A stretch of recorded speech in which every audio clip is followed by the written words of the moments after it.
Hello and welcome. Today we're going to talk about term-by-term differentiation of Fourier series.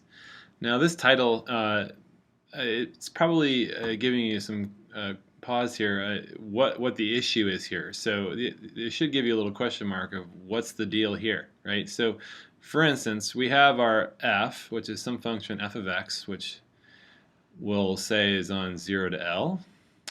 But we oftentimes like to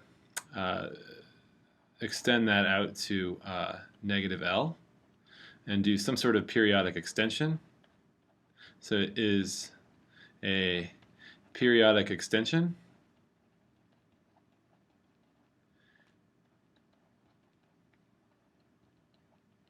So we have some function like this. And we could either do an odd extension or an even extension, like so on and so forth.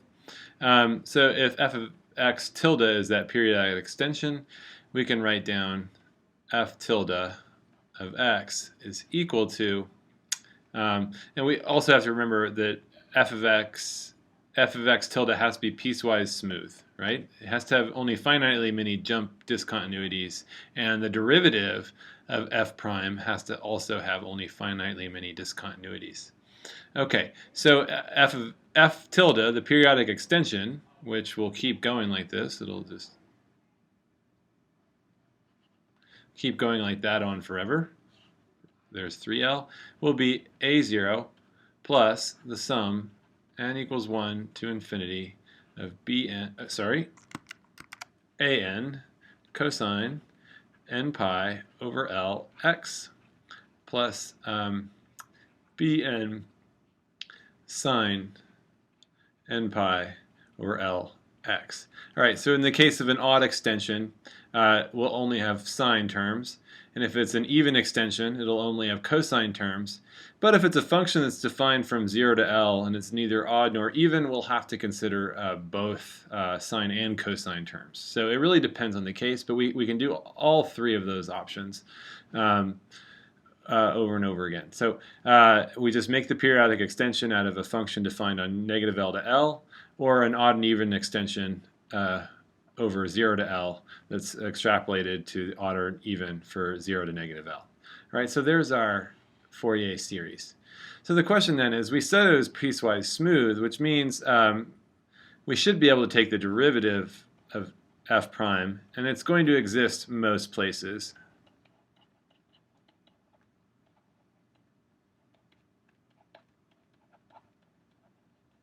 Again, because there's only finitely many discontinuities.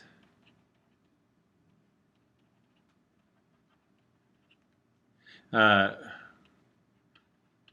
many points where it does not exist. And we're okay with that. If there's only a finitely many points, for instance, if I have the function, a function has a sharp edge like that, the derivative f prime, if this is f, will have a look that's like this. It's positive slope for this part, and there's a negative part for that side. But there's an open circle. There's an open part right here where the derivative doesn't exist. But we're okay with that because it's only one point, and we can essentially just fill it in, right? We can do it. It's a removable discontinuity. And because there's only finitely many of those, we're okay with dealing with those little inconveniences.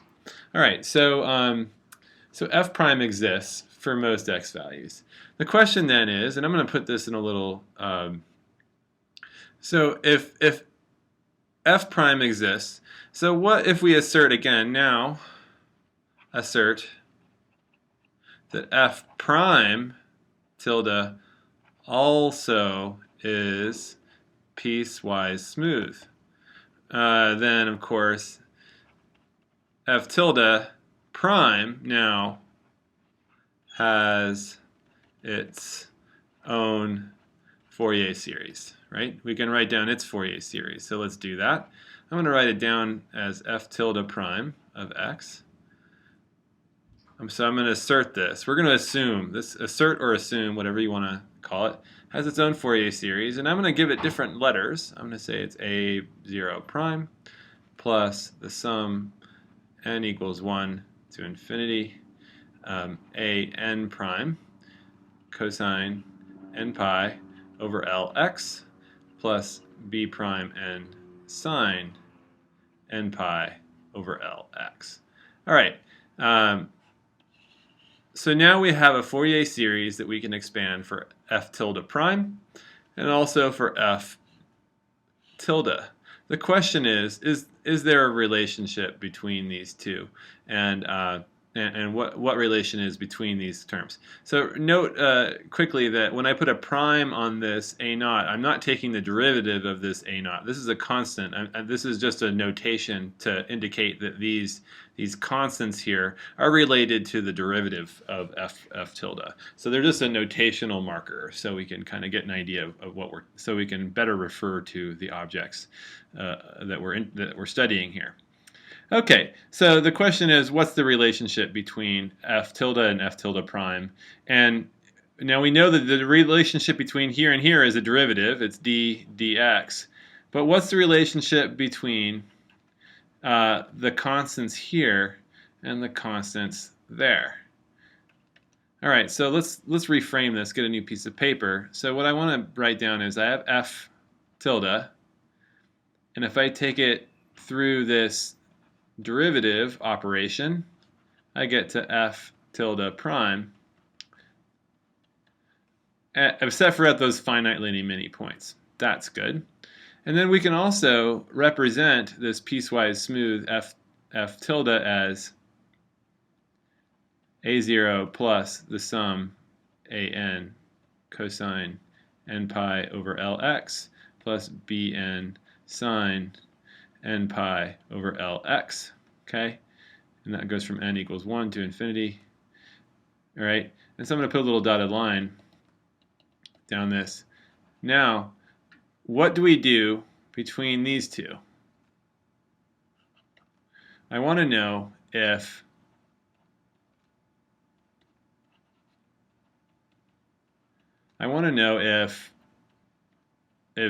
if the Fourier series are also the same, or if they're related by a derivative operator.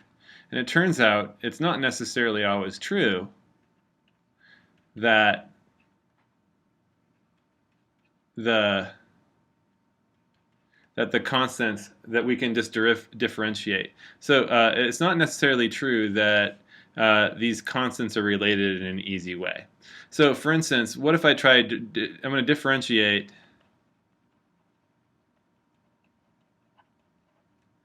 term by term. So I'm going to take d dx, my operator. The question is, can I take this d dx operator here and apply it to get this Fourier series? So if I do that, I'm going to take d dx of f tilde prime of its Fourier series. I'm going to now, I want to do this question mark here and go a naught, so I'm d dx of a naught plus the sum an of the cosine term plus bn of the sine term. I'm just being a little rough with my notation here. So what's derivative of a naught, which is a constant, is just 0, right?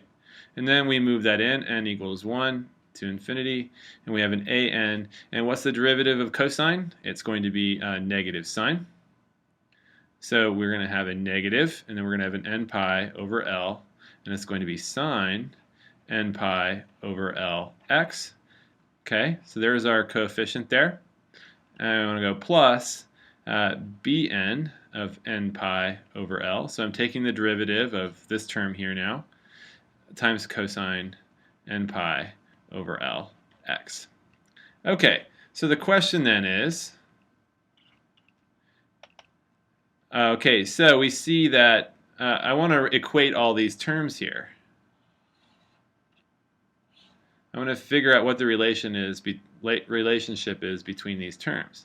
So first of all, if this is equal if this right here is equal to, I've taken the derivative of this now, so this has to be equal to a naught prime plus the sum an prime of cosine n pi over L plus bn prime sine n pi over Lx. There's got to be an x in there. Okay. So that would imply that a0 naught is equal to 0.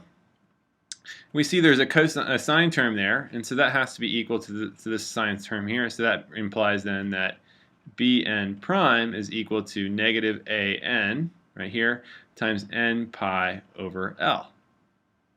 Okay, and then finally it must be that an prime is equal to this. So these are the cosine terms here. So that has to be bn n pi over L. Okay, so there we go. But here's the problem. Note there that a naught prime has to be 0. That's a problem because a naught prime in general can or should be any real number. Okay, there's no a priori reason why a naught prime has to be 0. We can have some function whose the derivative, it definitely has a constant component to it. So let's give an example, a counterexample that says that, so in general, this restriction on these things, so these things seem fine, that these terms should be related in this way, but this 0 term is very restrictive. So let's just give an example of a case. So let's talk about the function f of x is equal to x. Okay, we're talking about now on 0 to L, or so now we'll go from negative L to L.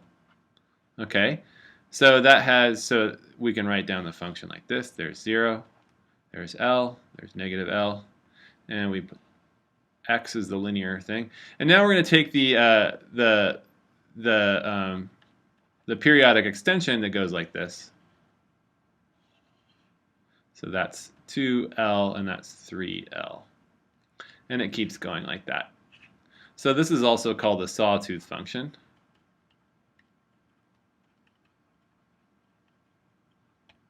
Okay, and so that's a commonly used in signal processing, or if you ever have an oscilloscope, they always have a function that sets for a sawtooth style function.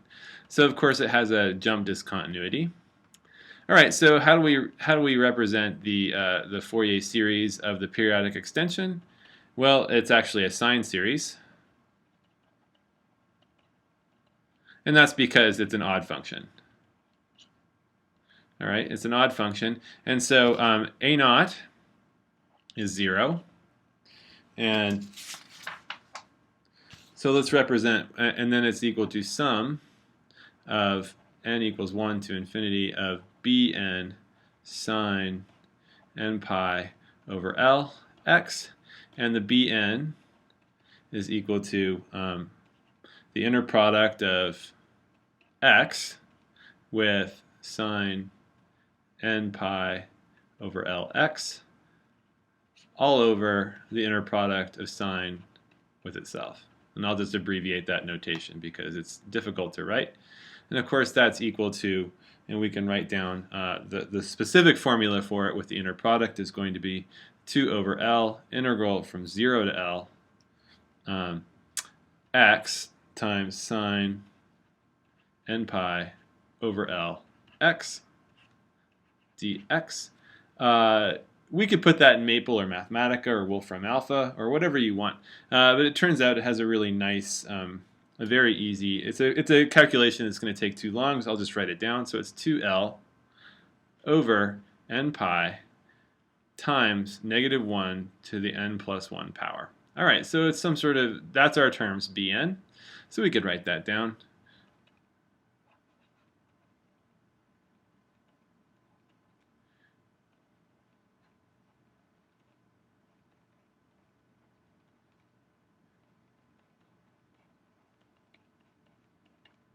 There we go. All right, so now clearly, let's see what is the derivative of f. So f tilde prime, well, that's just going to be x prime, which is going to be 1. Right? That's the standard derivative. All right, so the derivative of x is just 1. Okay, so what is the Fourier series of this? So the Fourier series Now this function, well, it's just a 0, right? So again, our Fourier series is going to be a cosine series. But it's redundant because f tilde prime x equals 1 plus the sum of an cosine n pi over L x n equals 1 to infinity, where an's are all 0, right? Because the only term involved is that. Now, let's look at our Fourier series. If I differentiate this term by term, well, we can do that. I literally just go f tilde x, I take the derivative, and now I'm going to put a question mark there and put the derivative there on the sum n equals 1 to infinity of 2L over n pi times negative 1 to the n plus 1 times sine n pi over Lx. All right, so here's the step where we're going to make a mistake here. Is I'm going to, of course, move d dx inside through that infinite sum, and we're going to get 2L over n pi to the negative 1 n plus 1. And now we're going to have another n pi coming out from the derivative of sine times cosine. So there's a sum there, n equals 1 to infinity, cosine n pi over Lx. All right, so the n pi's cancel and the L's cancel, and we're left with the sum of 2 times negative 1 to the n plus 1 times cosine, oh, I'm running out of room, cosine of n pi over Lx. So certainly that is not the same cosine series as f prime that was taken properly, right? The cosine series for f prime is simply 1, but when we have over here is something that looks very ghastly. So let's see what went wrong. Again, I'm going to write that down now. So the term by term differentiation gave us the sum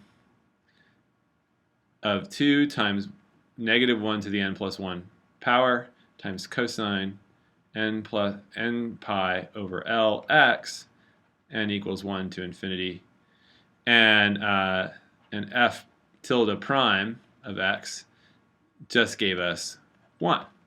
So, okay, these are vastly different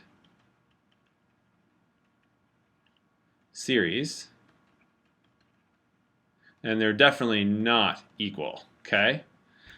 So what's going wrong here? So let's look at that term by term differentiated series and look at it more closely and just pick a certain value. I'm going to pick x equals 0, and that leads to sum n equals 1 to infinity and cosine of 0 is 1, so it just leads to, I can bring the 2 outside, it just becomes, n plus 1.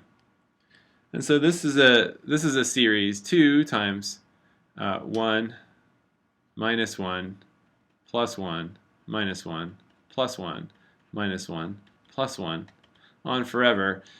And of course this series does not converge. When what we mean by this is that it's clearly, it doesn't even make sense. It's nonsensical. So something happened. Something happened that we weren't actually allowed.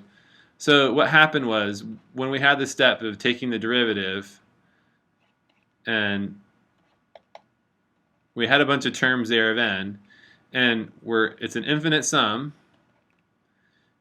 it wasn't allowed that we could move the derivative operator inside. That is not allowed in this case. So what happened exactly that made this not allowable. And we can go back to the original problem, is that f of x has a discontinuity. So sorry, f of x tilde has a discontinuity. So if we look at it, it was the sawtooth function looks like this. And we had those jump discontinuities there. So while a0 was 0, a prime of 0 was equal to 1. And there's no way that we can make those work because of that discontinuity. So what we need to do is think about this in terms of,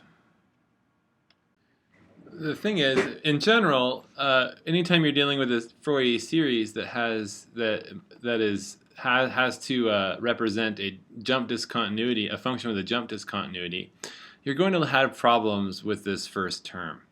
These terms here, these constant terms, won't always match up, and that's because periodic functions that like this, they can have some problems. So, for instance, it's not necessarily true that the Fourier, because when we take the derivative of a naught with respect to x, it's always 0, and this term right there could be something else other than 0.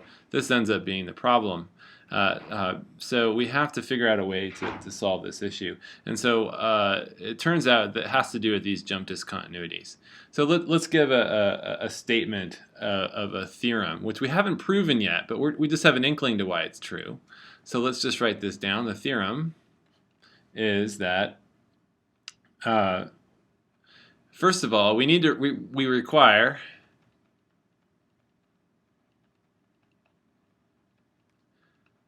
that f, and I'll just say f tilde and f tilde prime are both piecewise smooth. Okay, and the idea here, why we need to require that, is because we have to be able to expand Fourier series of both of them, right? And additionally, we require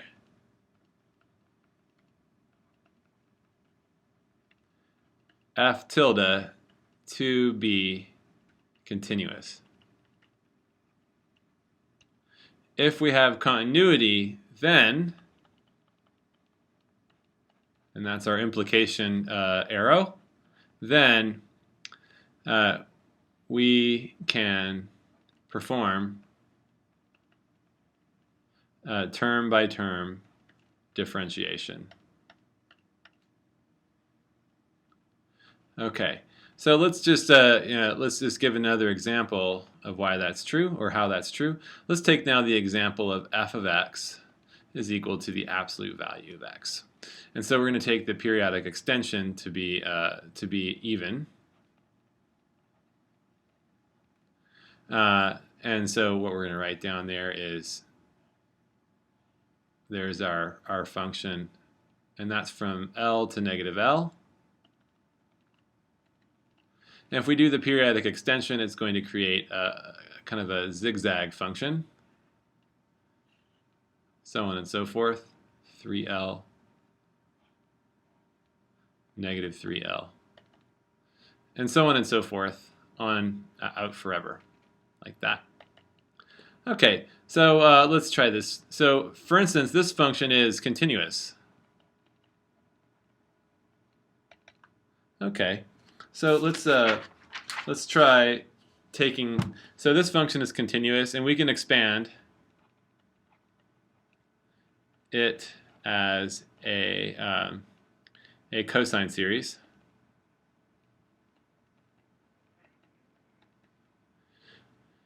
So a0, of course, is going to be our orthogonal projection, which is going to be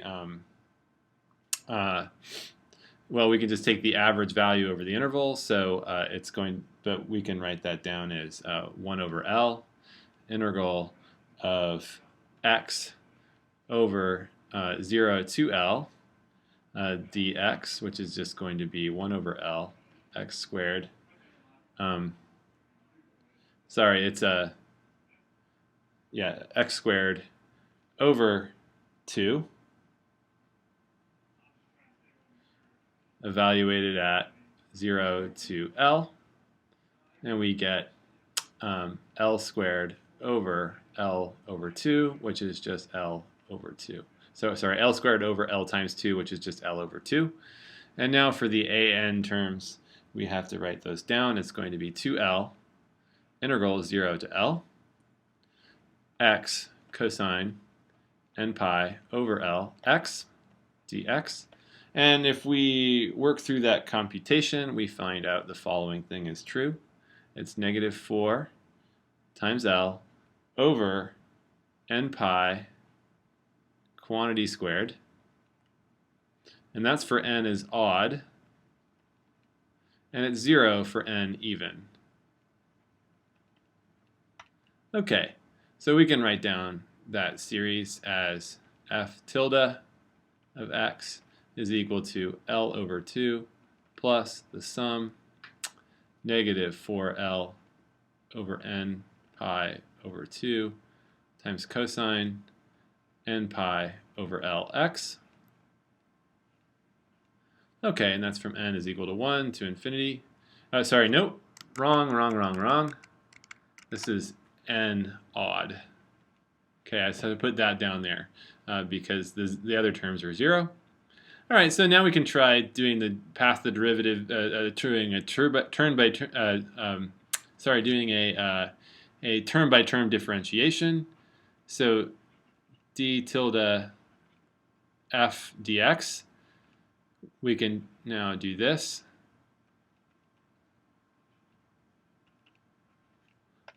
Of all those pieces in there, we get a 0 for that term.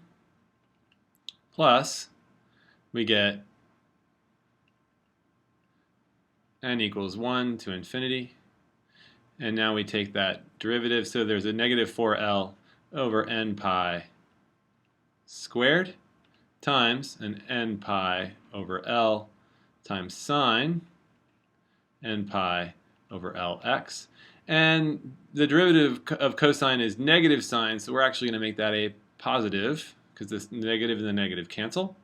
All right, so we can just get rid of that altogether. All right, and we can simplify this out a little bit more. And so we see there's an n pi and an n pi down there, and an L and an L.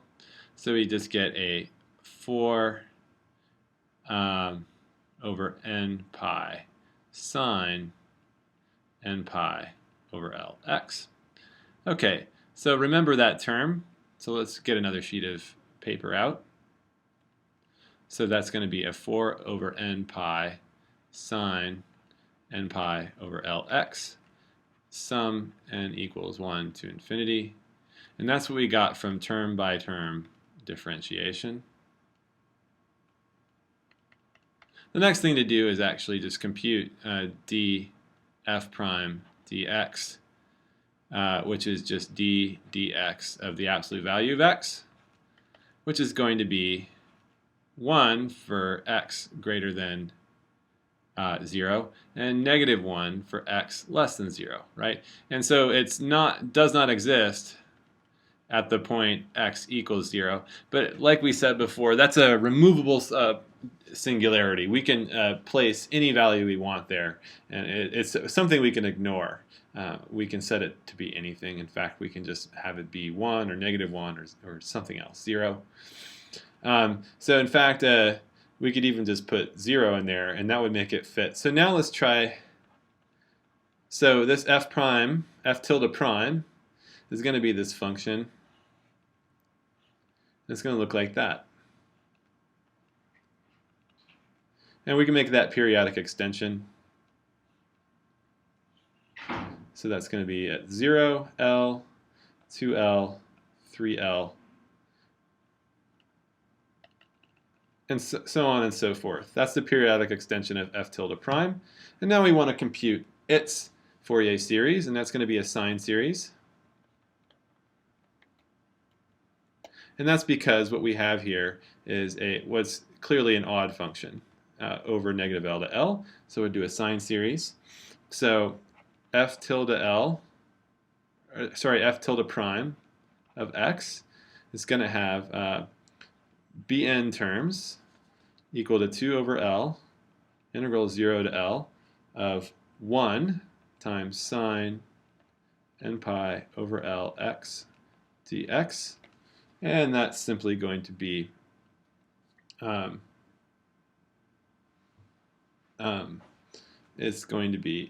we can write that down as 4 over n pi. 4 over n pi for n is odd, and 0 for n even. Oh, and I wrote that down wrong. That's supposed to be n odd up there. All right, and we see that those two are the same, and that just verifies this theorem that is provided that our function f is continuous, which in this case our original function as the value of x when we took its periodic extension was continuous. But if you look down here, this function itself wasn't continuous, but it was piecewise smooth. So f tilde prime doesn't need to be continuous. Only f needs to be continuous, or its periodic extension needs to be continuous. So in that case, as long as we have continuity, we're okay. All right, so there's the examples of the two cases. So again, if f is continuous, in addition to the other constraints of piecewise smoothness for both f and f prime, then term by term differentiation works. If we have jump discontinuities in f, or even in its if it's in its periodic extension, then we cannot do term by term differentiation. Okay, thank you very much.